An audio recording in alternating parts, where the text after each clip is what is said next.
Empecemos inmediatamente. Ya.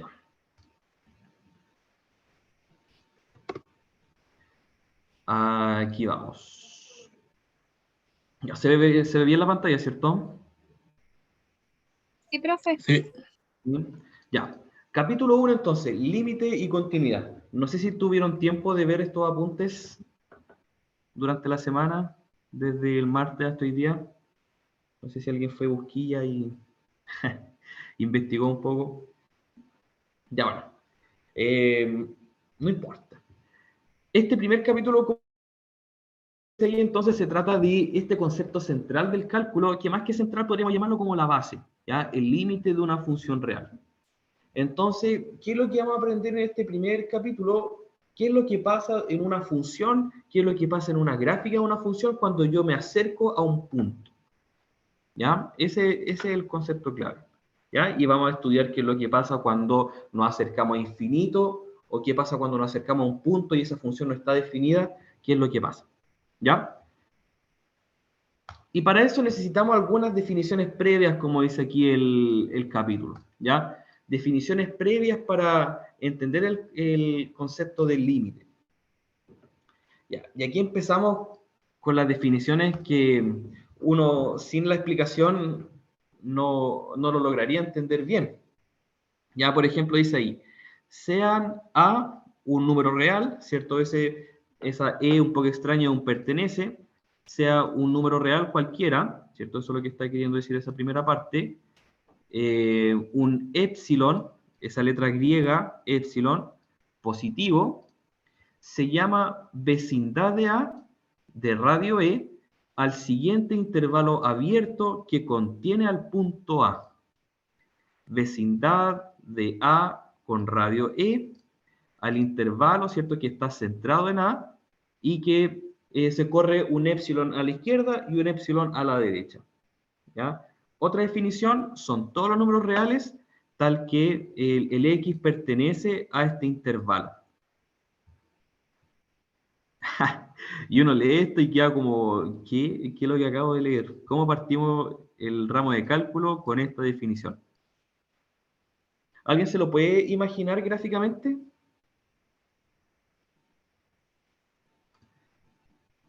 ¿Alguien lo logra imaginar? Si no, lo graficamos inmediatamente. Sí, profe, mejor grafiquémoslo. Sí, inmediatamente, ¿cierto? Para que no perdamos aquí eh, aquí. Ya.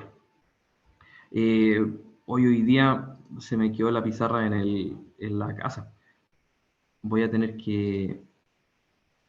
Espérenme. Me volví loco aquí.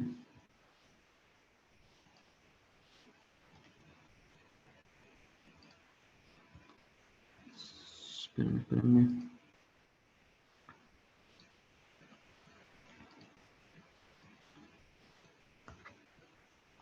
Ya, siguen viendo el PDF, ¿cierto? Sí, profe. Ya. Ya voy a compartir la pantalla completa mejor. Ya, ahí deberían estar viendo la pantalla. Ya. Se me quedó la pizarrita, así que vamos a hacer los dibujos aquí en una suerte de Paint. ¿Ya? Pero ya la próxima clase va a ser con pizarra. Ya. Nos dice sea un número real. O sea, estamos hablando de una recta numérica. Entonces yo voy a dibujar aquí una recta numérica. Y voy a centrar un punto A. Voy a colocar aquí un punto A, que puede ser cualquier número, ¿cierto? Puede ser 0, 1, pi, cualquier cosa. Y sea epsilon un número positivo, entonces vamos a llamar la vecindad de A al intervalo que contiene al punto A y que está centrado en A y se corre epsilon a la izquierda y epsilon a la derecha. Entonces yo, por ejemplo, podría tomar este espacio epsilon aquí y colocarlo ahí. Y ese mismo epsilon yo me corro a la derecha y nos quedaría algo ahí. En estricto rigor, entonces, lo que tenemos acá es todo este intervalo de números. ¿Ya? Y se entiende vecindad ¿cierto? Porque una vecindad son muchos numeritos que están juntos, ¿por cierto? Como la vecindad del Chavo, que vivían todos juntos ahí en esa vecindad, aquí es lo mismo. Tenemos varios numeritos que están juntos, centrados aquí en A. Eso es una vecindad entonces, ¿ya? Es un intervalo. En estricto rigor es un intervalo abierto, ¿cierto? Centrado en A, que se corre epsilon unidades hacia la izquierda y epsilon unidades hacia la derecha. Un intervalo simétrico, podríamos llamarlo así también, ¿ya? El libro entonces nos presenta un par de ejemplos. Por ejemplo, la vecindad de 1 con radio 1/5 serían todos los números que están entre 4/5 y 6/5. Y a ver, ¿cómo sería eso gráficamente? La vecindad entonces de 1 de radio 1/5 sería aquí gráficamente. 1, centrado en 1, y me corro 1/5 unidades hacia la izquierda. 1 menos 1/5 tendría que ser 4/5, ¿cierto? 1 menos 1/5, y 1/5 hacia la derecha serían 6/5. Entonces son todos los números que están entre 4/5 y 1/5. ¿Sí? Serían todos entonces esos números. ¿Sí? ¿Por ahí se va entendiendo mejor entonces el concepto de vecindad? Profe, ¿Sí? no entendí cómo llegó al 4/5 y al 6/5. Ya, ¿cómo llegamos? Sí, buena consulta. Llegamos ahí porque la vecindad está centrada en 1, ¿cierto? Es el número que está ahí, el centro, y este 1/5 sería el radio. ¿Cuánto yo me corro hacia la izquierda y cuánto me corro hacia la derecha? Entonces, este espacio que hay, que me corría hacia la izquierda, es de 1/5. Entonces, ¿cómo decir? Ah, ya, pues 1 menos 1/5. Y ese sería el valor que está ahí. Recordamos ahí las fracciones, suma de fracciones o resta de fracciones. 1 menos 1/5 era.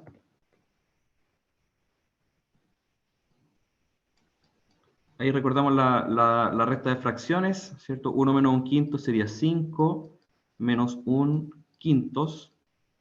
Y ahí llegamos al 4/5. ¿Ya?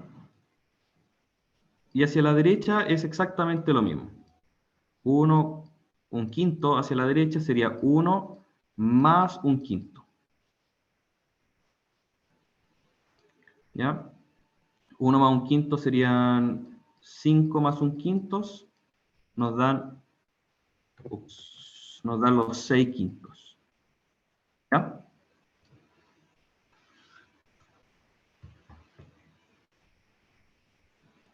¿Sí? ¿Por ahí sí se Sí, va entendiendo mejor? sí, profe. ¿Sí? Ya. Eh, por ejemplo, el segundo dice, vecindad centrada en 0 de radio epsilon. Ya nos dejaron aquí un radio no explícito, ¿cierto? Un radio que depende ahora del valor de epsilon. Entonces, si me imagino, ¿cierto? Que está centrado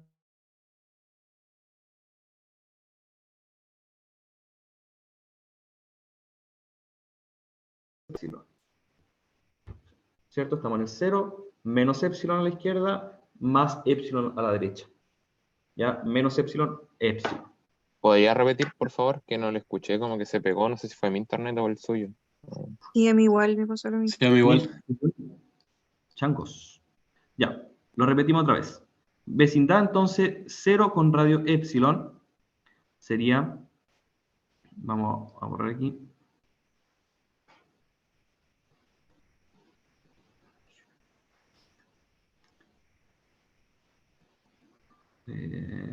ya, estamos terminando de borrar. Ya. Vecindad entonces centrado en 0 con radio epsilon sería el intervalo del menos epsilon, coma epsilon. Igual lo podríamos ver en la recta numérica. Ya nos centramos en 0 y nos corremos epsilon unidades hacia la izquierda y epsilon unidades hacia la derecha. Entonces, claro, si me corro hacia la izquierda estaría restando, llegaríamos aquí al menos epsilon. Y si me corro hacia la derecha, tendríamos epsilon positivo. Ese es el intervalo entonces, menos epsilon, coma epsilon. Esa sería la vecindad inicial. ¿Sí? Espero que no se me haya cortado. Ahora sí. Ya, perfecto. Ya, y el último entonces, el último ejemplito que aparecía en el libro era la vecindad centrada en un medio con radio 1. Y ahí tengo que buscar entonces cuál es el intervalo. Me imagino igual la recta numérica, ¿cierto? Centrada en menos 1, con radio 1. El límite inferior, ¿cuál sería? A ver, ya nos centramos en menos 1 y nos corremos una unidad hacia la izquierda y una unidad hacia la derecha. Menos 2 y 0, ¿no? Menos 2 y 0, perfecto. Súper bien. Ahí estaría el intervalo. Menos 2 hasta el 0. Súper bien.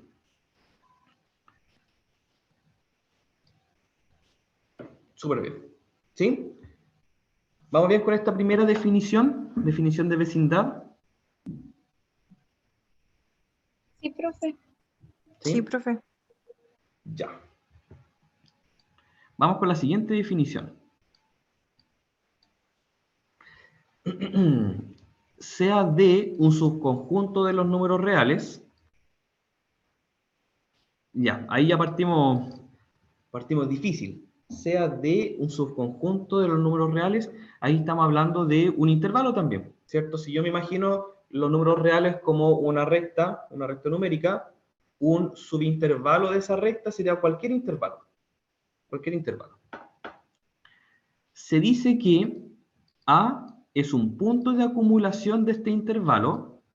Decimos que, nuevamente, un punto o un número es un punto de acumulación de este intervalo si y solo si toda vecindad de A contiene al menos un punto de D diferente de A.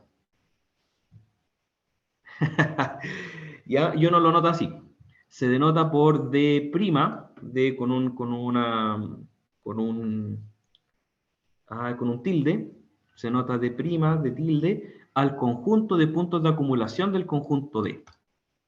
Es decir, A pertenece a este conjunto de puntos de acumulación si y solo si para todo radio, o sea, para toda amplitud de este intervalo, la intersección que hay entre la vecindad y los puntos de acumulación, sin contar el centro, es distinto de cero. No es vacía, por lo menos hay un punto.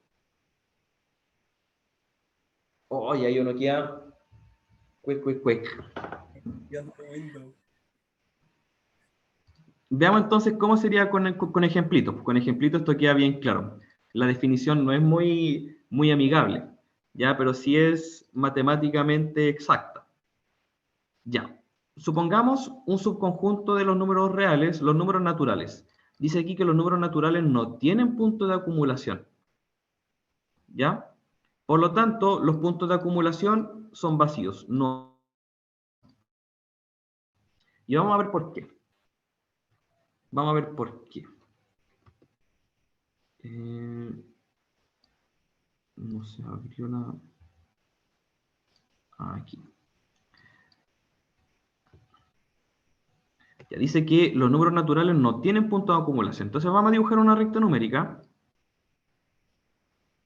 y vamos a colocar los números naturales. Del 1, el 2, el 3, el 4. Ya. Los números naturales, ¿cierto? Son los números naturales. Pues el 1, el 2, el 3, el 4, el 5, etcétera, ¿cierto? Y podemos llegar hasta el infinito. Ahora, dice que no tiene puntos de acumulación porque las vecindades no siempre van a tener al menos un punto, que no sea el del centro. Por ejemplo, la vecindad, no creo que ese color no se ve. la vecindad centrada en 3, por ejemplo, de radio 2, sería la vecindad de radio 3 con radio 2, iría desde acá hasta acá, ¿cierto? Y tomaría todos estos puntos que están entre medio, ¿ya? Entonces los puntos de acumulación que tiene esta vecindad serían el 2 y el 4. Siempre sin contar el punto que está al medio, sin contar el centro. Aquí tenemos 2 puntos. Ya, súper, pero ahí tenemos un radio que es bien grande. ¿Qué pasa si es que ahora disminuimos este radio y lo dejamos más chiquitito? ¿Qué pasa si el radio vale 0,1? Si el radio es 0,1, nos quedaría aquí la vecindad. Y aquí ya no tenemos otro punto. Si es que estamos hablando de los números naturales. Esta vecindad ya no tiene puntos. Entonces, por eso hablamos de que los números naturales no tienen punto de acumulación. ¿Ya? Porque todas las vecindades tienen que tener por lo menos un punto que no sea el del centro. Y aquí no tenemos ninguno. ¿Ya? No importa qué tan grande o qué tan chica, todas las vecindades tienen que tener por lo menos un punto que no sea el del centro. A eso vamos a llamar finalmente lo que es los puntos de acumulación. ¿Ya? Profesor, Otra forma de explicarlo sería los números que están cercanos al 3, por ejemplo, no tienen otro punto que no sea el 3. No tiene puntos que se están acercando al 3. ¿Ya? De hecho, todos los números están separados una unidad del 3. Esa es la mínima unidad de separación. ¿Ya? Para que sea punto de acumulación, entonces tienen que haber infinitos puntos que estén bien cercanos.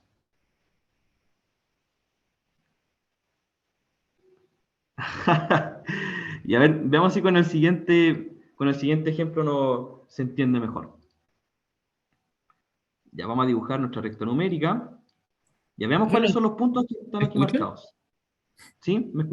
¿Sí lo escuchó? Ah, no, es que le quería hacer una pregunta, pero pensé que se la había echado a perder, pero el Sí, altavoz. sí lo escucho, lo escucho. Ya. Eh, Veamos cuáles son los puntos que tiene este intervalo o este subconjunto. A ver, 1 sobre n para los n positivos. N un entero positivo.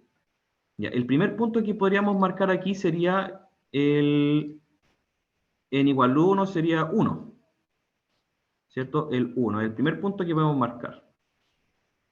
El siguiente punto sería con n igual a 2, sería un medio. Ya tendremos que poner el 0, por ejemplo, acá. Ya sería el 1 medio. Ahí está, 1 medio. El siguiente punto sería un tercio. El siguiente punto sería un cuarto, un quinto, un sexto, un séptimo, etcétera, ¿cierto? Y nos vamos acercando cada vez más al 0. ¿Ya? Entonces aquí nos preguntan o nos dicen que solamente el 0 es un punto de acumulación. ¿Ya? Y veamos nuevamente por qué. Si yo tomo una vecindad, por ejemplo, cercana al 1, esta vecindad que acabo de dibujar ya no tiene otro punto. Tiene solamente el del centro. Y tiene que ser siempre los que no pertenezcan al centro. ¿Ya? Entonces, esta vecindad no tiene punto de acumulación. Entonces, el 1 ya no cuenta. El 1 medio, si dibujo esa vecindad, tiene ese puntito en naranja ahí. Pero si me acerco más y más al 1 medio, entonces ya no tiene. Ahí ya encontré una vecindad que no tiene. Y así pasaría con todos los puntos que están acá, excepto con el 0. ¿Cierto? Con el 0 yo siempre voy a poder encontrar una vecindad cada vez más chiquitita, cada vez más y más y más chiquitita, igual voy a poder encontrar puntos ahí. ¿Ya?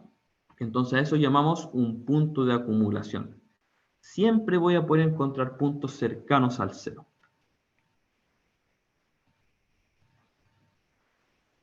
¿Sí? No sé si se entendió más o menos bien este concepto de punto de acumulación.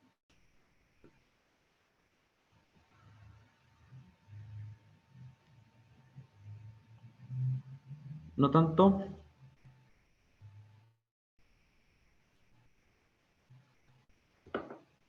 El 1.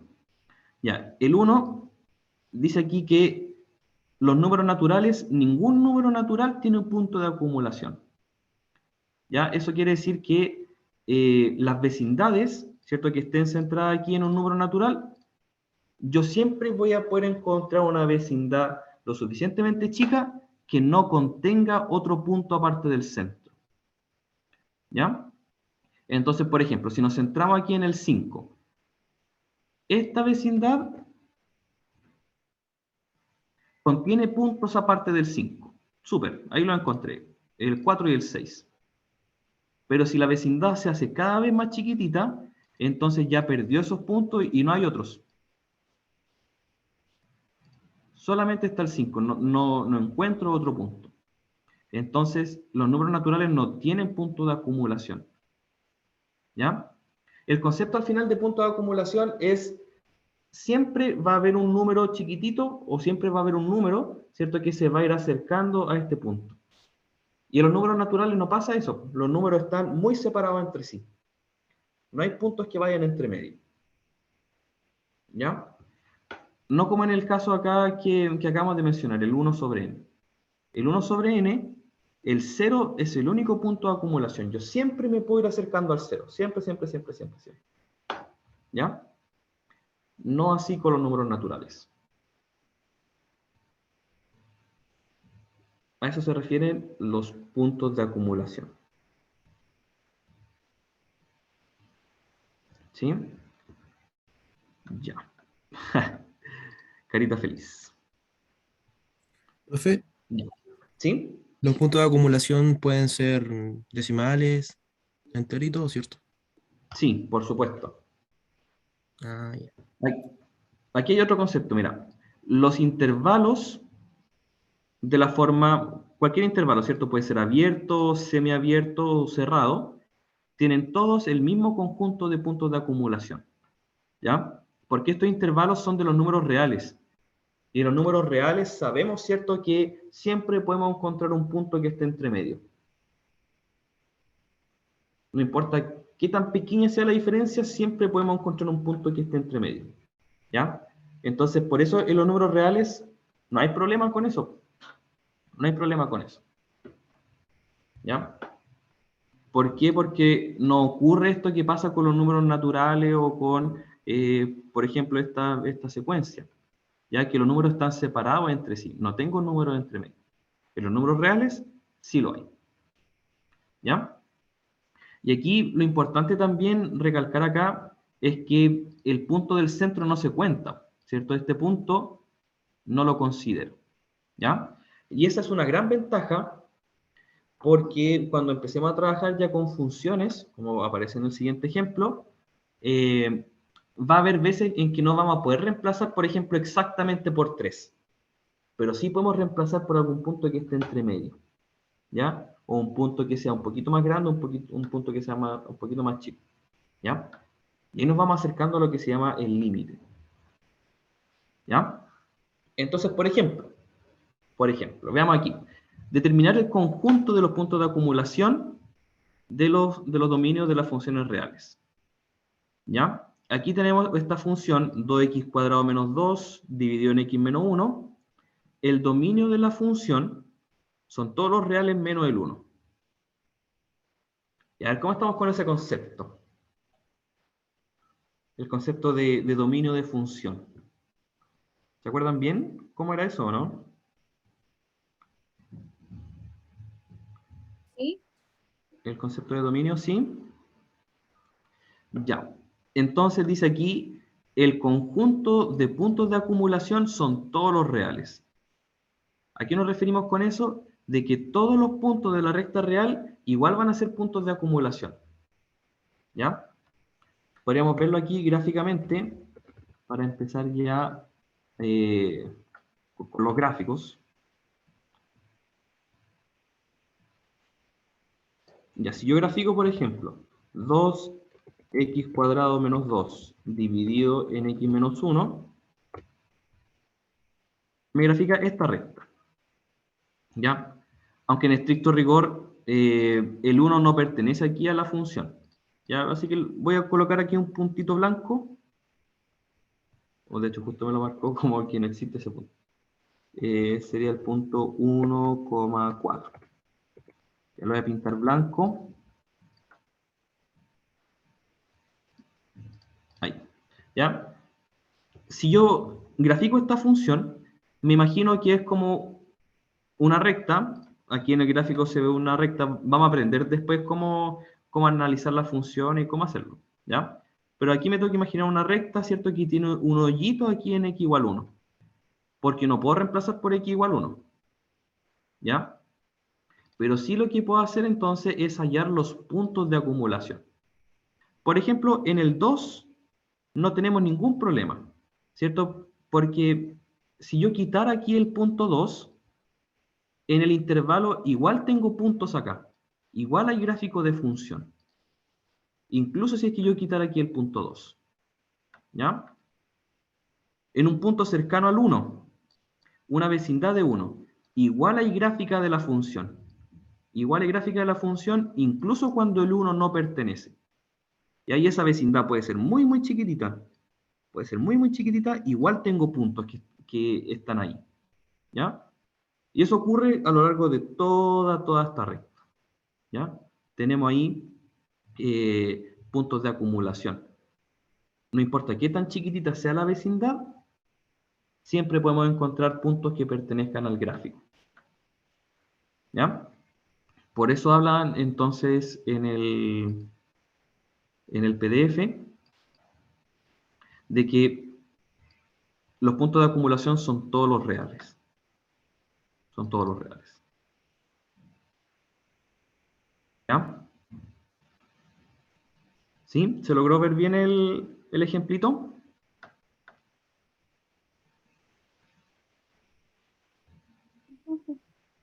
Sí. Ya, perfecto. Y ahora vamos con el siguiente, a ver si lo podemos ver gráficamente, aunque la idea es exactamente la misma. Exactamente. ¿Ya? ¿Cuánto era? 2x cuadrado menos 5x más 2 dividido en 5x cuadrado menos 8x menos 4. Aquí nos queda un gráfico un poco más loco, ¿cierto? Aquí nuevamente el dominio de la función son todos los reales excepto cuando el denominador vale 0. Aquí ya nos calcularon cuánto valía eso, ¿cierto? El menos 2 quintos y el 2. Entonces el menos 2 quintos yo lo logro ver aquí, no se nota tan claro, pero si el x vale menos 2 quintos, nos queda aquí lo que se llama una asíntota, concepto que igual vamos a trabajar este año, o este semestre. ¿Ya? Y el punto cuando el x vale 2. ¿Cierto? Tenemos ahí el punto 2. 2. No lo grafico. Vamos a poner el punto ahí entonces. Punto blanco. Ahí tengo los dos puntos que hay donde hay problemas. El menos 5 medios y el 2. De todas formas, ¿cierto? Si yo me voy acercando a este punto, tengo función igual. No importa qué tan chiquitita sea la vecindad, yo igual tengo función. ¿Ya?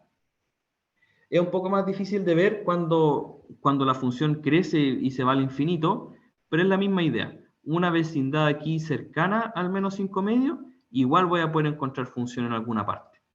Siempre va a haber. No importa qué tan cercano o qué tan cerca esté de este punto indeterminado. Siempre voy a tener función. Por la izquierda me voy a ir al infinito positivo, pero por la derecha me voy hacia el infinito negativo. De todas formas, igual, siempre va a haber función. Siempre voy a llegar a algún punto. ¿Ya? Entonces, los puntos de acumulación son todos los números reales. En ningún punto yo tengo un problema. ¿Ya? Siempre voy a poder encontrar. ¿Ya? ¿Por qué? Porque estamos en los números reales. Esa es la razón. ¿Ya? Esa es la razón.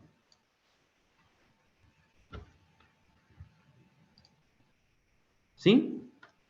Veamos el último ejemplito acá, porque parece que el último ejemplito no tiene todos los reales. Y eso es porque ahí tenemos una raíz, ¿cierto? El dominio de la función son todos los números positivos excepto el 4, ¿cierto? Porque la raíz de un número negativo no existe. Entonces veamos qué es lo que pasa ahí cuando graficamos esa función. Era x menos 4 dividido en raíz. ¿Será tan loca como la función que acabamos de dibujar o no? X menos 2.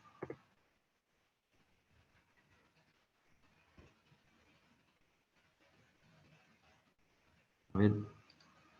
Y el punto en conflicto también era el 2. No era el 4. Ahí tenemos un punto en conflicto. De hecho, no me permite dejarlo exactamente ahí. Ya, pero ahí. ¿Ya? Ahora los puntos de acumulación cambian un poco, ¿cierto? Porque ahora ya no son todos los reales. Porque aquí, en la parte de los x negativos, no tengo función. No hay función. Entonces, los negativos ya sabemos que no tienen puntos de acumulación. ¿Dónde empiezan a aparecer los puntos de acumulación? De los x desde el 0 hacia el infinito positivo. ¿Cierto? Ahí ya empiezo, dejo de tener problemas. ¿Cierto? Aquí desde el 0 ya podemos encontrar puntos de acumulación. ¿Sí? Justo en el 0 ya tenemos ahí un punto donde se empiezan a acumular puntos. Incluso en el x igual 4, ¿cierto? Que sabemos que no pertenece al dominio, pero un punto cercano siempre voy a tener. Ya no importa qué tan chica sea la vecindad. ¿Cierto? Y no importa cuánto me acerque al punto, siempre voy a tener puntos que no pertenecen al centro. ¿Sí? Ya, muy bien. Entonces, dos conceptos, chiquillos, que tenemos que tener claros. Vecindad y puntos de acumulación. ¿Ya? Ahora, en la prueba o en algún control no les va a aparecer, ¿cierto? Calcule los puntos de acumulación de una función. ¿Ya? Pero sí es necesario tener claro el concepto para cuando ya entremos al concepto del límite. ¿Vale? ¿Vamos bien hasta ahí? Profe, Sí. Ya. Sigamos entonces. Vamos bien, vamos bien. Vamos entonces al límite. Ya, consideremos el límite de una función. Ya, hemos usado GeoGebra, ¿cierto? Para ya graficar algunas funciones. Les recomiendo, chiquillos, descargar GeoGebra en el celular, como para que vayan probando las distintas funciones que aparecen acá en los apuntes o quizá en alguna guía. Siempre es bueno verlo desde el punto de vista gráfico también. ¿Ya? De hecho, la pregunta que se hace aquí el autor al escribirlo, dice, ¿cómo hace el GeoGebra para dibujar una función, por ejemplo, como seno de arcotangente y bieno arcotangente? ¿Ya? El GeoGebra lo grafica al tiro, pero ¿cómo lo hace? Internamente, ¿cierto? Empieza a jugar con el tema de los límites. Se va acercando a los puntos, ¿cierto? Y los va calculando y va generando la curva punto por punto. Uno lo hacía así al principio, ¿cierto? Cuando quería graficar una función, hacía su tablita de valores, colocaba la X y la Y, iba probando con los valores y iba armando la curva. ¿Ya? El GeoGebra lo hace bastante similar. Pero hay puntos donde hay conflicto. Por ejemplo, aquí mismo, ¿qué pasa cuando el X vale 1? Aquí se indetermina. No podemos reemplazar en X igual 1. ¿Ya? O en el que vimos acá, no puede reemplazar el X igual 4. Pero ¿qué es lo que hace el GeoGebra? ¿O qué es lo que debería hacer uno, ¿cierto? Cuando está analizando este tipo de funciones, es ver qué pasa con los puntos cercanos. ¿Qué pasa en una vecindad de ese punto? Profe, ¿Ya? ¿Sí? ¿cómo se analiza el punto de conflicto entonces? ¿Dependiendo del denominador o no? Dependiendo de qué es lo que pasa cercano a él. ¿Cierto? Si nosotros no hubiésemos visto la gráfica y tratamos de reemplazar el x igual 4 acá, nos daría 0 partido en 0. ¿cierto? Eso no nos da ninguna información acerca de qué es lo que está pasando ahí. Pero aquí lo que vamos a aprender a hacer nosotros es calcular qué es lo que pasa cercano a él. ¿Ya? Si yo me acerco por acá, veo que me estoy acercando a un punto. ¿Cierto? Si tomo valores cercanos a 4, veo que la gráfica también se va acercando a 4. Y 2 también sería un Y punto de ese es el conflicto, ¿no? concepto de límite. 2 ¿Cierto? o Yo no. me voy acercando. O creo que no escuché ahí tu consulta. Si 2 también era un punto de conflicto, como lo llama usted. Aquí el 2 creo que no sería un punto de conflicto, ¿cierto? Sería raíz de 2 menos 2. Y eso no es 0, Ah, ya, ya, ya, ya. ¿cierto? Ujú. El 4 aquí sería el Ah, único claro, es que punto de... la raíz solamente es para el X, sí. Claro, sí, la raíz solamente para el X. ¿Sí? Ya. Entonces veamos cómo podemos iniciar este concepto, esta definición. Ya vamos a partir incluso con la misma función. 2x² menos 2 dividido en x menos 1. Su dominio entonces son todos los números reales menos el 1. ¿Cierto? El 1 no pertenece al dominio. Si reemplazo en 1, me va a quedar 0 partido por 0. Entonces 2 por 1 menos 2 me va a dar 0. 1 menos 1 es 0. ¿Ya? ¿Cómo se comporta la función entonces cercano a ese valor? Esa es como la pregunta en un lenguaje natural, ¿cierto? Pero la pregunta en un lenguaje matemático sería, ¿qué pasa con los x pertenecientes a una vecindad de 1? ¿Qué pasa si nos estamos acercando a 1? ¿La función se estará también acercando a algún valor real? Esa es la pregunta. ¿Ya? Nos interesa entonces ver todas las vecindades de 1, incluso las que son muy, muy, muy, muy, muy chiquititas. Eso es lo que llamamos entonces los que son suficientemente próximos, entre comillas, a 1. Y con una calculadora podemos completar una tablita. ¿Qué pasa cuando nos vamos acercando a 1? Si reemplazamos el 1, nos queda 0 partido en 0, no tenemos información. Pero si nos vamos acercando, mira, aquí hay una tablita. Si el x vale 0, la función vale 2. Si x vale 0,5, la función vale 3. O sea, vamos subiendo. Si el x vale 0,9, nos da 3,8. Y así seguimos haciendo 3,98, 3,998. Y esto seguiría, pues 3,99999, etc. Eso sí es que nos vamos acercando por la izquierda de 1, ¿cierto? Nos estamos acercando por los valores más chiquititos que 1, nos vamos acercando a 1. Pero si nos vamos acercando también por los puntos que son más grandes que 1, nos daría lo siguiente. Si el x vale 2, nos da 6. Y ahí si vamos bajando hasta 1, las funciones también van bajando, ¿cierto? 5, 4,2, 4,02, 4,002, y así, 4,000002, por dar un ejemplo. Entonces, nos estamos dando cuenta aquí, por lo menos en la tablita, que los valores cercanos a 1 se van acercando a 4, ¿cierto? Entonces, acá lo podemos ver en la gráfica, ¿ya? Al igual como lo graficamos en el GeoGebra, ¿cierto? Esto es una recta que tiene un hoyito ahí en el 1, y si yo me voy acercando al 1, las imágenes o la función también se va acercando a un punto, y ese punto es 4, ¿ya? En un lenguaje natural, entonces, lo decimos así. Si x está próximo a 1, resulta que f de x está próximo a 4, ¿ya? Y uno lo lee y dice, ¿pero por qué? ¿Por qué se está acercando a 4 y no se está acercando a otro valor?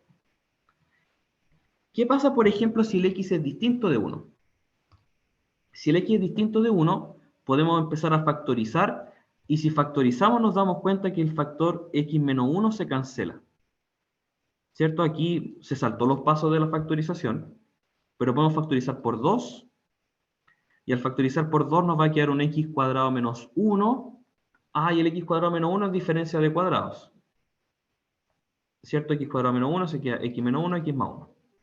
Y se elimina el factor que nos daba el conflicto. ¿Cierto? Se elimina este x menos 1. Se tacha, chac, chac, y nos queda 2 por x más 1. Y aquí, esta función 2 por x más 1 nos está dando entonces el gráfico de la función. Si yo grafico acá, el 2 por x más 1, nos queda esta gráfica, que es exactamente la misma que la que graficamos al principio.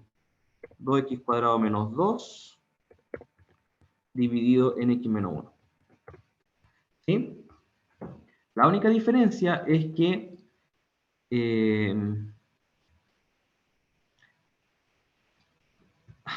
lo dibujo en cualquier parte. La única diferencia es que la expresión factorizada, esta expresión 2 por x más 1, es para todos los números reales excepto el 1. ¿Ya? Y este gráfico también está aquí para todos los puntos excepto el 1, porque ahí tenemos un hoyito. ¿Ya? Entonces, si ustedes se fijan, esta herramienta nos sirve mucho como para poder empezar a calcular límites porque nos elimina los factores complicados. ¿Ya?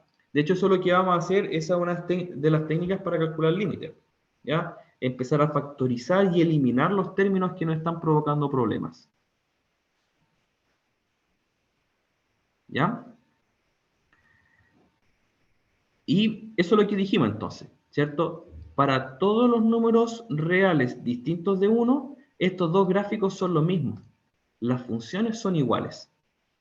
Entonces, no está mal pensar, ¿cierto? De que si en el gráfico F, en este gráfico X, o sea, este gráfico gris, nos vamos acercando a 1, la gráfica se acerca a 4, en el otro gráfico también debería ocurrir lo mismo. Si yo me acerco a 1, el gráfico se acerca a 4. ¿Ya? Aquí en el punto de vista gráfico se logra ver. Son exactamente la misma función, excepto para el x igual 1. Entonces, si el gráfico gris, cuando x se acerca a 1, nos da 4, el otro gráfico también. ¿Ya? Formalmente, entonces, el límite, cuando x tiende a 1, o sea, nos estamos acercando mucho al 1, nunca tocando el 1, entonces la función se acerca a 4. ¿Ya? Ahí tenemos entonces una pequeña idea de lo que es el límite, esta pequeña introducción a lo que es el límite. ¿Ya? No sé si se logró entender bien. Yo tenía una duda un poquito más arriba. ¿Ya? ¿Por qué ahí el 2 equivaldría a 6? Si el x vale 2, tendríamos que reemplazar. Si el x vale 2, tendríamos aquí 2 por 4 son 8, 8 menos 2, 6. Y abajo 2 menos 1, 1. 6 dividido en 1. 6. ¿Sí? Es como que reemplazamos, ¿cierto? El f de 2. Y el f de 2 aquí sería 2 por 2 al cuadrado menos 2 dividido en 2 menos 1. Aparecen aquí muchos 2. Y aquí queda, ¿cierto? 2 al cuadrado es 4, 4 por 2 es 8, 8 menos 2 dividido en 1. Y ahí es donde aparece el 6. Entonces, si el x vale 2, la función vale 6.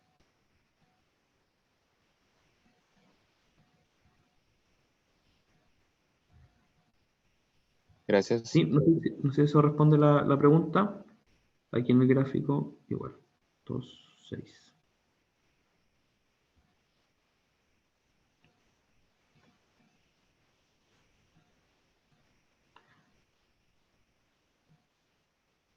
¿Sí? ¿Los tengo acá todavía, chiquillos, no? ¿O los perdí? Aquí estamos. Ahora sí, gracias. Ya. Perfecto, perfecto. Ya, súper bien. Ya, veamos, yo creo que podríamos empezar a hacer este cálculo de límites. Nos piden encontrar el límite de la función g cuando x tiende a 2, donde g es la función definida por toda esta expresión de acá.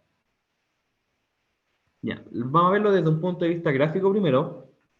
Después vamos a ver qué tipo de factorización podríamos usar ahí. Porque es cúbica. Hoy una cúbica uno nunca ve bien cómo factorizar esas expresiones. Ya, pero pongámoslo desde el punto de vista gráfico. Vamos a cerrar aquí, borrar todo esto de acá. Ya, era x cubo menos 2x cuadrado más x menos 2 dividido en x menos 2. ¿Sí? No, mentira, era menos x más 2. Y en el 2 tenemos el hoyito, ¿cierto? En este caso sería el punto 2,3. Tenemos un hoyito. Ya. Está claro, ¿cierto? Que si reemplazamos con 2, vamos a tener un problema. ¿Cierto? Si reemplazo con 2, bueno, el denominador va a quedar 0 al tiro. Y el numerador igual me debería quedar 0. Sería 8 menos 8, 0. Menos 2 más 2, 0. Nos queda 0 partido por 0. O sea, no tenemos ninguna información de cuánto vale el g de 2. Ya nos queda este 0 partido por 0 que está indefinido. Pero, si vamos a la gráfica, nos vamos dando cuenta, ¿cierto? Que si yo me acerco al 2, ¿cierto? Si yo me acerco al 2 en una vecindad del 2, el gráfico también se acerca hacia algún valor. Aquí logro ver, ¿cierto? Que si me acerco al 2, las gráficas o los puntos de la gráfica, ¿cierto? Se van acercando a 3. ¿Sí? Nunca toco el 2. El 2 es imposible, ¿cierto? Nos queda una indeterminación. Pero nos vamos acercando, ¿cierto? Y al acercándonos, si nos vamos acercando al 2, llegamos a 3. Aquí en la gráfica. ¿Sí? Sí, profe. Ya. Perfecto, perfecto. Ahora igual, esta intuición que estamos haciendo acá se formaliza después, ¿ya? En la definición formal del límite. Pero a mí me gusta más quedarme con esta idea intuitiva, ¿ya? Nos estamos acercando al 2 y a medida que nos acercamos al 2 en el x, en el y nos estamos acercando a 3, ¿ya? Con esta idea intuitiva. Ya, nos estamos acercando ahí al 2. Entonces podríamos decir que el límite de g de x cuando x tiende a 2 es 3. ¿Ya? Ya sabemos qué vale eso. Ahora veamos qué factorización podríamos utilizar acá. Vamos a cerrar aquí todo esto. ¿Qué factorización podríamos utilizar para esta expresión?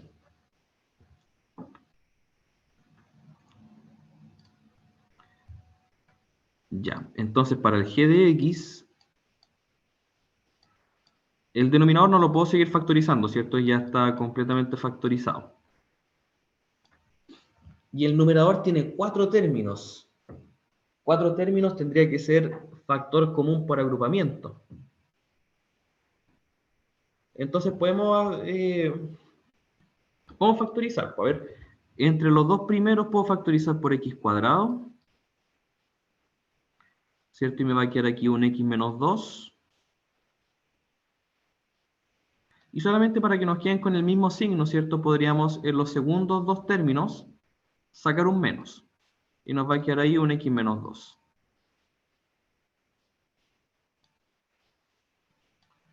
Ahora, como el x menos 2 se repite en ambos términos, puedo factorizar el x menos 2.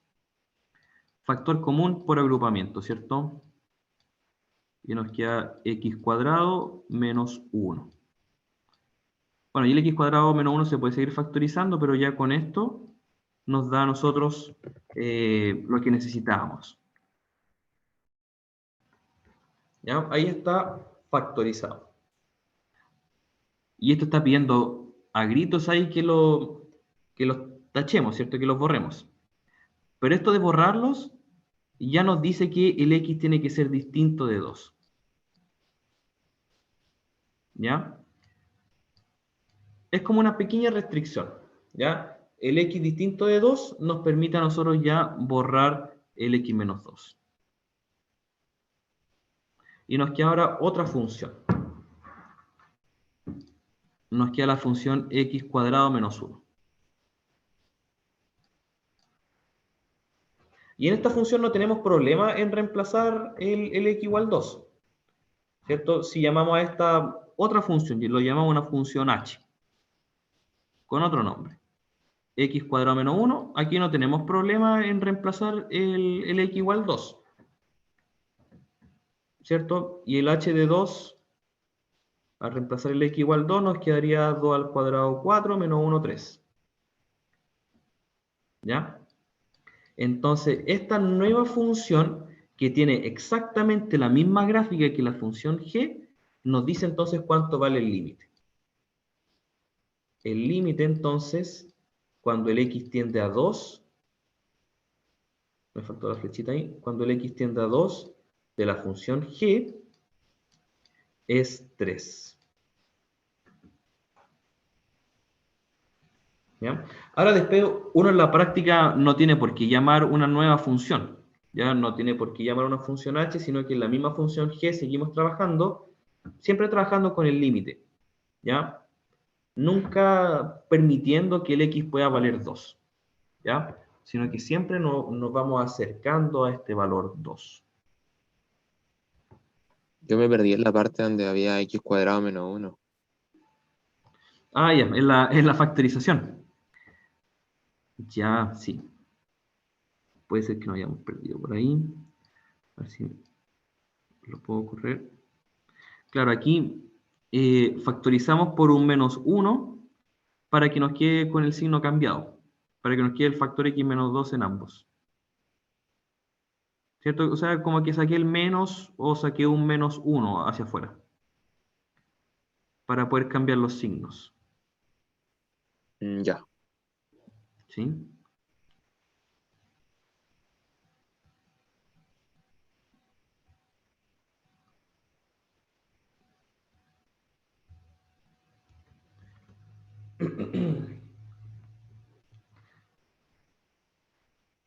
¿Cómo vamos hasta ahí, chiquillos? ¿Vamos bien? Sí, profe. Ya. Excelente, excelente. Quedó todo el menjunje ahí. Ya. Aquí entonces va a ser exactamente lo mismo que hicimos nosotros. ¿Ya? Lo veo desde el punto de vista gráfico, ¿cierto? Ahí está la gráfica, ahí está el hoyito. No puede ser 2, pero a medida que yo me voy acercando a este 2, ¿cierto? La gráfica se va acercando a 3.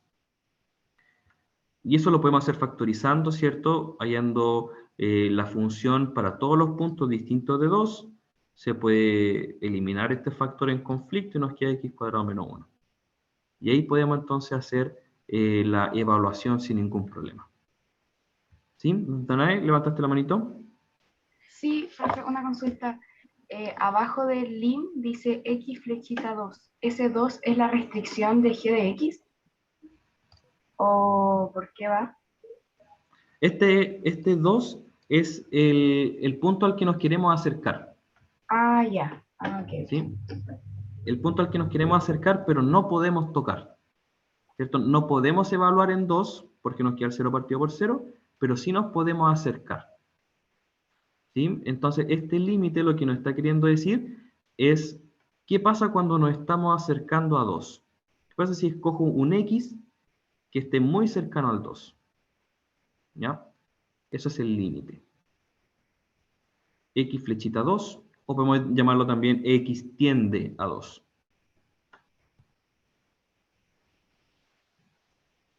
X tiende a 2. ¿Sí? Eso es lo que quiere decir. Y para ubicar ese punto primero tenemos que factorizar y reemplazar, ¿verdad? Exactamente. Sí.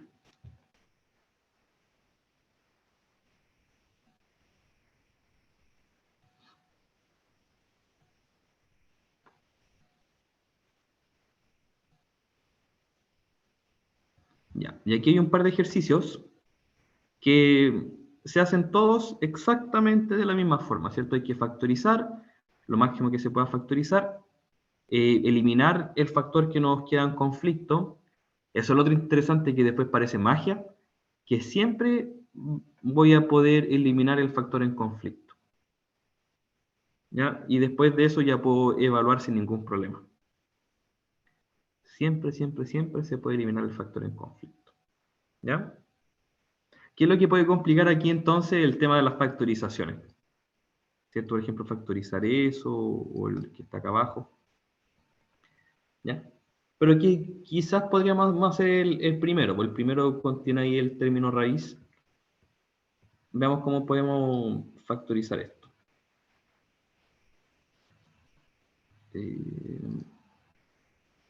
Aquí. Ya. Veamos qué podemos hacer acá. Tenemos un x menos 4. Un x menos 4.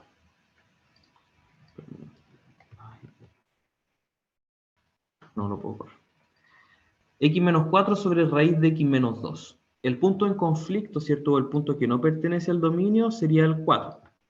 Es el mismo ejercicio que aparecía más arriba. ¿Ya? Pero al factorizar, yo voy a poder eliminar este factor que me está causando el conflicto. Y para eso tenemos que pensar como una diferencia de cuadrados, pero no tengo ningún cuadrado, ¿cierto? Pero el x lo puedo escribir como un x cuadrado bajo raíz. Y ahí entonces yo puedo aplicar la diferencia de cuadrados, porque el 4 también es 2 al cuadrado. Entonces, esta función f, f1 le pusieron ahí, ¿cierto? Porque hay más funciones. X menos 4 sobre raíz de x menos 2, lo factorizamos así. El x menos 4, entonces aplicamos la suma por su diferencia. Y nos quedaría raíz de x más 2 y raíz de x menos 2. Y todo eso dividido en raíz de x menos 2. Y por arte de magia, ¿cierto? Aparece el factor en conflicto arriba y abajo para que lo podamos cancelar. ¿Cierto? Aquí se cancela raíz de x menos 2, raíz de x menos 2. Y podemos entonces encontrar esta otra función, ¿cierto? Que se llama raíz de x más 2, y no tenemos ningún problema en reemplazar con 4. Entonces, el límite, cuando x tiende a 4, cuando nos vamos acercando a este punto 4, entonces de la función x menos 4 sobre raíz de x menos 2, sería igual a evaluar con 4 esta otra función que encontramos acá.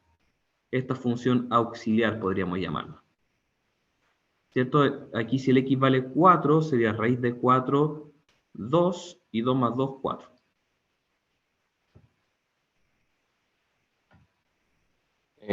No sé si estoy mal, pero entonces quiere decir que si nos vamos acercando al 4, igual nos acercaríamos al 4. Como... Sí, sí. ¿Cómo sería? A ver, desde el punto de vista gráfico, supongamos que la gráfica, bueno, no sabemos cómo es, pero si el x tiende a 4, estamos hablando del x, ¿cierto? La gráfica tiende a 4. ¿Sí? A ver si el x vale 0, estaría aquí en 2. Y haría como una vueltita, haría como algo así. Y aquí tenemos el hoyito y continúa para allá. ¿Sí? Ahí está. Entonces, cuando nosotros factorizamos y eliminamos este factor que nos está dando conflicto, tenemos una gráfica que se ve exactamente igual, solo que no tiene este problema del hoyito. Entonces, ahí yo puedo reemplazar el 4 sin problema. ¿Ya? Esta gráfica del raíz de x más 2 lo puedo graficar aquí encima y va a ser exactamente igual. solo que no va a tener el problema. Pues, y ahí yo puedo evaluar en 4. Y claro, pues eso fue lo que hicimos. Pues reemplazamos aquí el x igual 4 y nos dio que valía 4 también. Entonces eso quiere decir que si yo me acerco al valor 4 en el x, la gráfica de la función entonces también se acerca a 4. ¿Sí? Eso es lo que podemos ver ahí.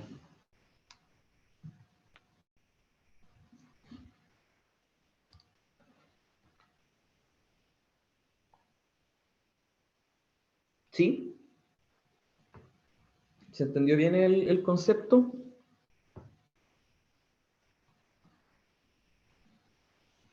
Profe, se entiende, pero podríamos hacer otro ejercicio como un poco más complejo para poder interiorizarnos más con los conceptos, por favor. Perfecto. Oye, ¿no lo encontraron complejo? Yo hacer esa factorización no se me había ocurrido hacerlo al principio. Tuve que estudiar un poco para recordar que se podía hacer eso. Este paso del x menos 4 al raíz de x más 2 por raíz de x menos 2. Ya, vamos con otro entonces. Vamos con el siguiente. O vámonos más complicado. Ya, estos cúbicos. Estos cúbicos que se ven amenazadores. Aquí estamos. Y vamos con estos. Ya. Misma idea, ¿cierto? Aquí igual el consejo siempre es más desde delante, es ver si efectivamente el punto que nos están pidiendo o este punto que se supone que es de conflicto es en realidad de conflicto. Puede ser que nos den una pregunta trampa y estemos calculando el límite y finalmente se puede reemplazar y no tenemos problema. Puede ser. Ya, pero aquí si yo reemplazo con 1, me quedaría 1 menos 3 más 3 menos 1, me quedaría 0, dividido en 1 menos 1 más 1 menos 1, 0. Ah, ya, tenemos el problema. Tenemos el conflicto del 0 partido por 0. Hay que factorizar. Ya, f, este quinto ejercicio, sería, bueno, no es necesario el volver a reescribir todo. Me gusta a mí el volver a escribir el ejercicio completo. Ya. X cubo menos x cuadrado más x menos 1. Ya. Y algún estudioso, ¿cierto?, se podría dar cuenta de que el numerador tiene una forma súper específica. La expresión que está en el numerador es una expresión específica y es justo el cubo de binomio, ¿cierto? Si tengo, por ejemplo, a menos b al cubo, sería a al cubo menos 3a cuadrado b más 3a b cuadrado menos b cubo. ¿Cierto? Si se fijan es exactamente lo mismo, solamente que aquí el a valdría x y el b valdría 1. ¿Ya? Ahí tenemos entonces la factorización del numerador.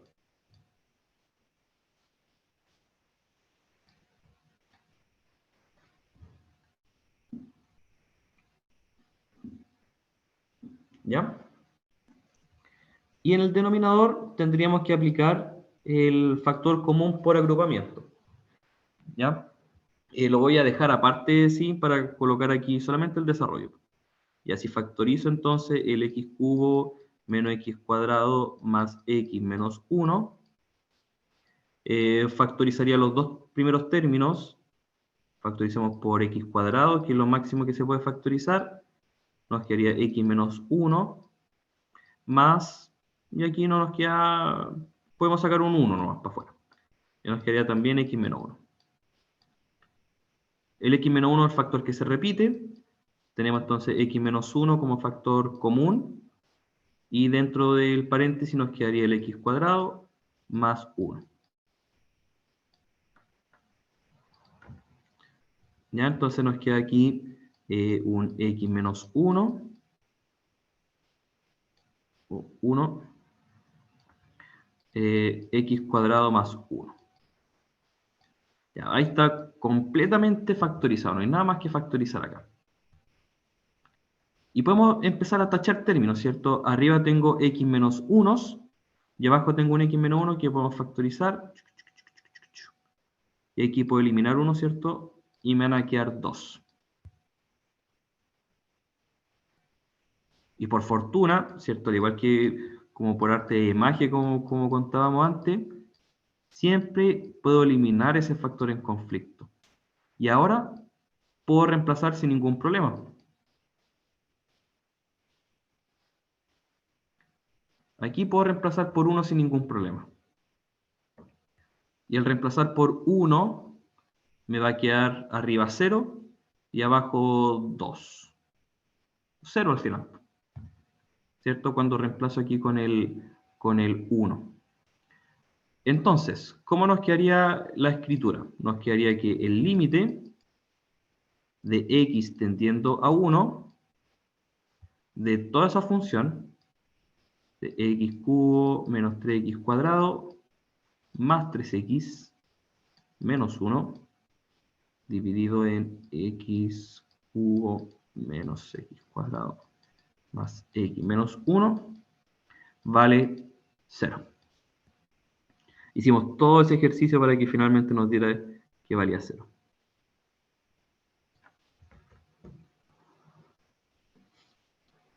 ¿Ya? Entonces tenemos esta función, ¿cierto? Que estaba definida para todos los números reales excepto el 1, era nuestro punto en conflicto. Al factorizar, el factor en conflicto se elimina, ¿cierto? Ese x menos 1 que hacía que el denominador se indeterminara, lo podemos eliminar. Y al poder eliminarlo, entonces podemos reemplazar con 1. Podemos reemplazar el x igual a 1. Y al reemplazar con x igual a 1, nos queda 0 partido por 2, 0 al final. Entonces, el límite de esa expresión cuando el x tiende a 1 es 0.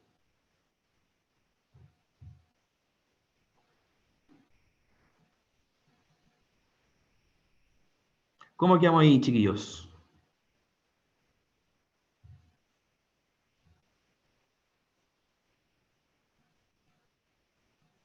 Se va entendiendo según yo. Sí, profe, ¿lo podríamos graficar en GeoGebra? Por supuesto. Estaba Por favor. esperando que me dijeran eso. Ya. Ya, ¿cómo quedaría graficado en el GeoGebra? Vamos a borrar este de aquí, vamos a borrar ese puntito. ¿Dónde estaba aquí? X. Ya lo voy a colocar al tiro como x menos 1 al cubo. Y en el denominador teníamos x. Ups. X cubo menos x cuadrado más x menos 1. Que se ve acuático. Y el punto de conflicto entonces era el 1. Ahora aquí. Ahí está. Era un gráfico un poco más extraño de los que habíamos visto ya, ¿cierto? Este gráfico entonces tiene un hoyito en el x igual 1 porque no podemos reemplazar por 1, pero vemos que los puntos se siguen acercando a un valor específico. ¿Sí? Entonces ahí decimos que el límite cuando x tiende a 1 es 0.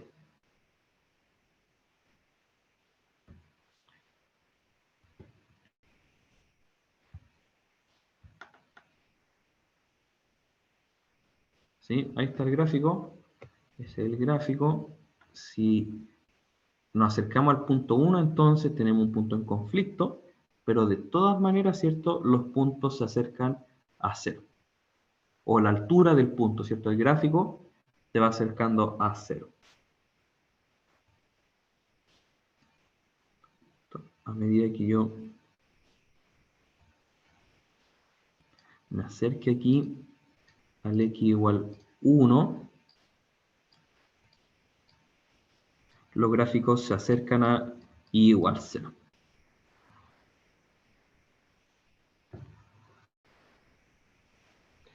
¿Sí?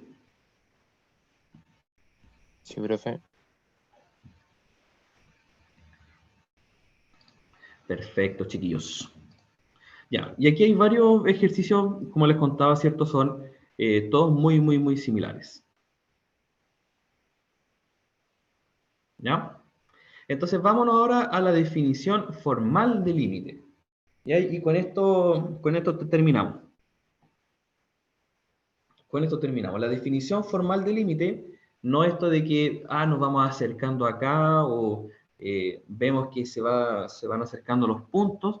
Eso lo podemos decir de una manera matemática. ¿Ya? Sea entonces una función con un dominio D, un subintervalo, y sea A un punto de acumulación. ¿Ya? Un punto de acumulación, recordamos, ¿cierto? Un intervalo o un punto, ¿cierto? Donde siempre puedo acercarme a ese punto y tengo puntos. Decimos que f de x tiende al límite L, tiende a un número real cualquiera, cuando x tiende al punto A, y lo escribimos de esta manera, ¿cierto? El límite de x tendiendo a A de f de x es igual a L, un número cualquiera, si dado cualquier número real positivo epsilon, existe un correspondiente número real positivo delta, tal que si x es distinto de delta, o sea, x es distinto de A, y x pertenece a la vecindad de A, con radio delta, entonces el f de x pertenece a la vecindad de L, con radio epsilon. Y uno, ¿qué hace con la definición? ¿Qué? Porque hay un montón de símbolos, un montón de letras. Y la definición en símbolos también es igual de complicado. Vamos a llamar el límite de esta forma, sí y solo sí, para cualquier epsilon positivo, ¿sí? Ya, qué bueno que se va entendiendo. ¿Sí? El límite entonces, vamos a decir que este límite es algún valor real, si es que para todo epsilon positivo existe un delta, tal que la distancia que haya de este punto X al punto A sea menor que delta. Eso implica entonces que la distancia que haya entre la función y el límite es menor que epsilon. ¿Ya?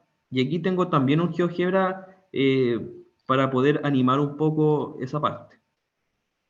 Lo tengo aquí en los recientes, ¿cierto? Aquí está. Ya. Algo así es como se debería ver.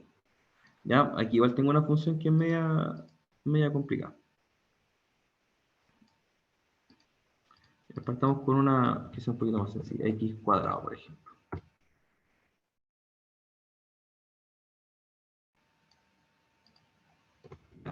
Vamos al 0, entonces el límite también tiende a 0. Y tenemos aquí un delta y un epsilon. Ya. Aquí entonces la idea es, no creo que el x cuadrado no fue una mejor opción, un x más 2, por ejemplo. Ya. Esta parte del valor absoluto de x menos a menor que delta me está marcando el intervalo que hay centrado en este punto del centro. En este caso estamos cogiendo el 0, podría haber sido cualquiera. ¿Ya? Entonces, este delta, cuando yo lo mueva, ¿cierto? Me está marcando ese intervalo. Este intervalo centrado en 0. Este es, ¿cierto? Centrado en 0. Y la segunda parte, que lo podemos tomar como cosas distintas, el f de x menos L, este valor absoluto de f de x menos L menor que epsilon, es este intervalo que está aquí marcado como rectángulo horizontal. ¿Ya? Aquí está marcado como un epsilon igual a 1. Este epsilon también puede variar. Y lo puedo ir variando. ¿Ya? Entonces, la definición dice, Para todo epsilon positivo, escojamos un epsilon cualquiera. Escojamos ahí un epsilon igual a 1. Un epsilon igual a 1. Para todo epsilon positivo, escogemos este epsilon igual a 1, existe este delta, positivo también, ¿cierto? No puede ser negativo, tal que todos los números de x que pertenezcan a este intervalo van a estar dentro también de este rango. Entonces, aquí tendría que ser, por ejemplo, el delta igual a 1 también. Ahí, el intervalo, ¿cierto?, que está atrapado en este rectángulo horizontal, también lo tengo atrapado en este rectángulo vertical. Si escojo un delta más grande, este delta ya no me sirve, ¿cierto? Porque hay valores dentro de este intervalo que no están dentro del intervalo del epsilon. ¿Ya? El delta igual a 1 me sirve. Y cualquier delta más chiquitito también me sirve. ¿Ya? Pero lo que no puede ocurrir entonces es que yo escoja un delta que haga que la función se escape de este intervalo. ¿Ya? Este delta ya no sirve. Tenemos parte, ¿cierto?, de la función que no está encerrada. Ahora, ¿cuál es la gracia de esta definición? Es que me dice para todo epsilon positivo. Entonces, el epsilon puede ser lo más chiquitito posible, ¿cierto? El epsilon puede ser muy, muy, muy chiquitito y yo debería ser capaz también de encontrar un delta que haga que yo pueda encerrar la función. Entonces, ahí tenemos el delta lo suficientemente chiquitito, ¿cierto?, para que lo puedan cerrar. Y el epsilon puede ser más chico todavía.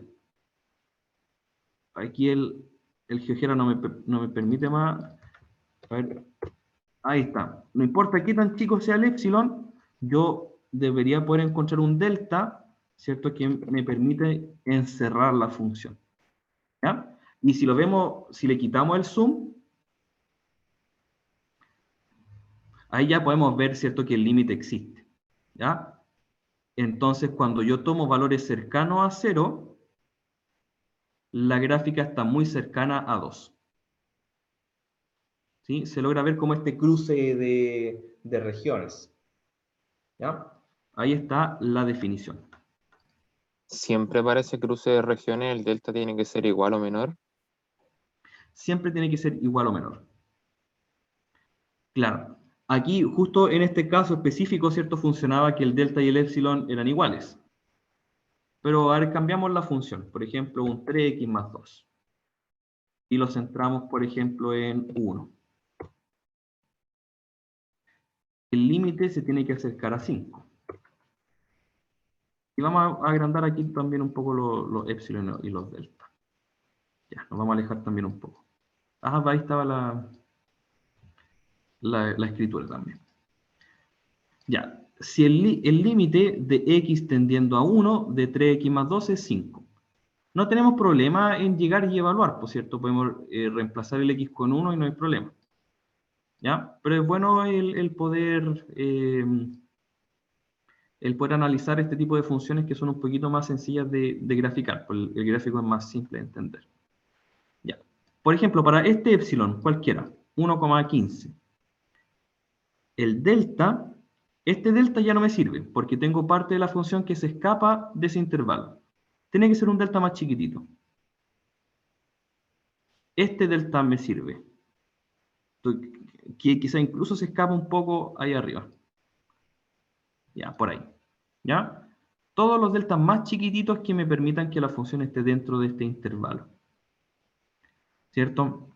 De hecho, después cuando empecemos a calcular límites con esta definición, nos vamos a dar cuenta que el delta puede ser epsilon tercios o más chiquitito. ¿Ya? Y tiene que ver con esa pendiente aquí que tiene esta recta. ¿Ya? Pero vamos a llegar allá. Ya, para un epsilon entonces más chiquitito todavía, el delta va a tener que ser más chiquitito, pero igual lo puedo encontrar. ¿Cierto? Creo que hasta ahí lo encontré. Incluso puede ser un poquito más grande, pero creo que aquí el deslizador va a hacer que crezca un poco más. Ya, pero por ahí. ¿Ya? no importa qué tan chico sea el epsilon, yo puedo encontrar entonces, por ejemplo, 0,03. Aquí el delta, bueno, yo sé que el 0,01 va a funcionar, ¿cierto? Y ahí funciona perfecto. Y un delta más chiquitito también va a funcionar. ¿Ya? Entonces, nuevamente, si le quitamos el zoom, para estos valores tan chiquititos ya podemos ver el cruce de las regiones. ¿Sí? Si el X tiende a 1, la gráfica tiende al 5, que es lo que está representado ahí. Bueno, ¿no? ¿Fue muy complicado entender la definición? Suele ser un poco más complicado de entender esta parte. ¿Y el delta entre qué valores está?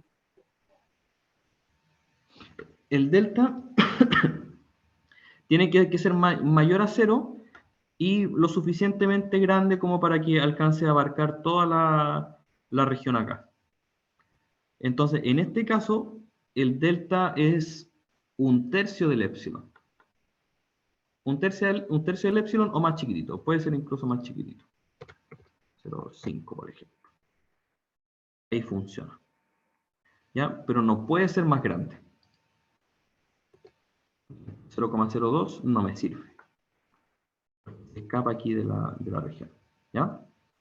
Entonces, cuando nos piden a nosotros calcular, por ejemplo, el límite por definición, lo que vamos a tener que encontrar entonces es cuánto vale este delta. ¿Cuánto vale este delta dependiendo del epsilon? Si el epsilon vale epsilon, ¿cuánto debe valer este delta? A lo más. ¿Cuánto debe valer ese delta a lo más? Aquí escogemos un epsilon muy grande, pero aquí el delta puede valer hasta 0,4. ¿Cierto? Hasta 0,4 se me permite, más de eso se escapa.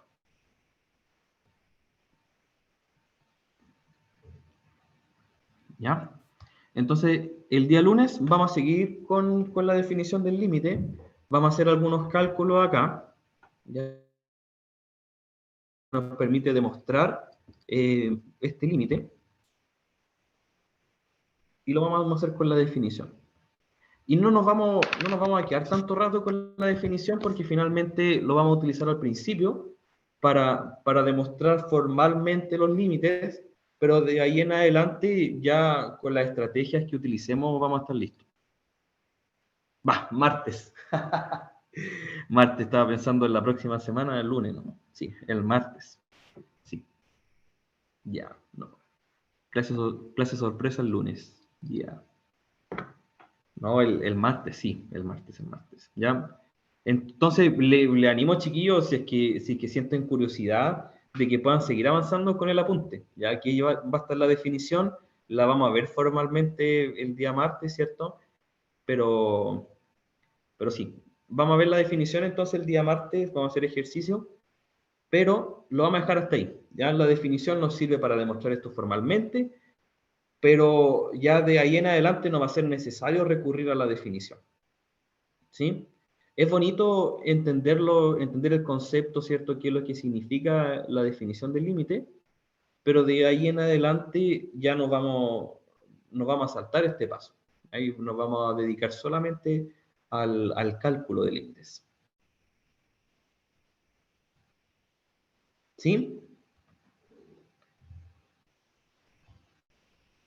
Sí, profe. Muy bien, chiquillos. ¿Alguna duda, sugerencia, reclamo, nota, debate?